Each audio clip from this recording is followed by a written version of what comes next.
Hey, so John Paul here, guys. Again, here with Sam at Technigy. Absolutely, yep. And we've been friends for many years. And by the way, Technigy offers a 5-star customer service. I'm telling you right now. I don't endorse people, and he's not paying me for this. But anyway, the point is, I came here to Dallas. I wanted to sit with my friend Sam because he also aligns himself, him and his partner Shadi, with their heart and the way that they like to do good business and also give back to their communities. And I resonated with that the first time I met them. So that's why I'm here today with them.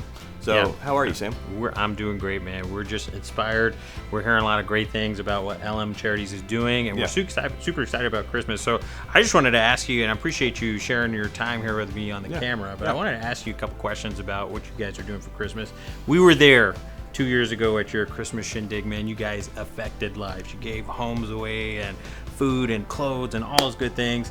That was a really awesome event. That was a firework finale. That was like just back to back to back. But one thing that we saw in hindsight, Sam, was that the amount of money that we spent for the amount of people that we affected, I feel we could redirect our energy, spend less money on the venue and the glitz and the glamour, and kind of down to earth it a little bit more, and give more money away to the actual charities that are in effect. So, though I think that the energy, the focus was good in that case, I really like what we're doing this year.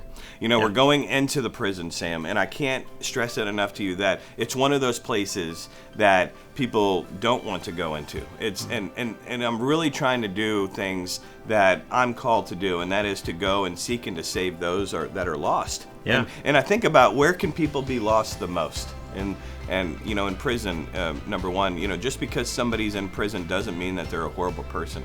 I'm sure there's a column of people that are, but there's people that in there that have made stupid mistakes or done something wrong that need a second chance. And what is God about, right? God is about forgiveness and second chances. In fact, thousands of chances, right? Yeah. As long as we want to come back to Him. So I want to go there and I want to tell them that they're good enough and that they have value and that they're loved and that this is just a season where they are. And also we're bringing their kids to them where they can actually have Christmas with their dad. There are statistics that are very scary of children that grow up in a house with no father. 71% of all high school dropouts come from fatherless homes. 90% of all homeless and runaway kids are from fatherless homes. Do you hear that? 90%. Holy cow, that's a stat. 72% of adolescent murders come from fatherless households. 70% of juveniles in state institutions come from fatherless homes. 75% of adolescents in drug abuse centers are from fatherless homes. So when you think about these statistics here, how scary is that? That you're talking about almost, if you really broke this down, you're talking 7 or 8 out of 10 young kids with no father in their house, how they're impacted in a negative light. There's not one stat on there where it's below 50%. No. Anyway, I just want to be a part of affecting that change. I want to make those statistics where the skew is on the other end. So I met this guy on a plane. His name was Richard, and we got to talking about God and what God's doing in our lives. And by the time we hung up the plane, he handed me a patch, which was really cool. It talked about being a son of God. Oh, neat. And he said if I'm traveling everywhere, I should put it on my backpack to represent and be the light to other people. Yeah. But in the same time, he introduced me by way of phone to a guy by the name of Percy Kennedy. Now, Percy Kennedy is the man who runs the nonprofit, the Voices of the Fatherless. So he's already done this a couple of years with a couple of group of men.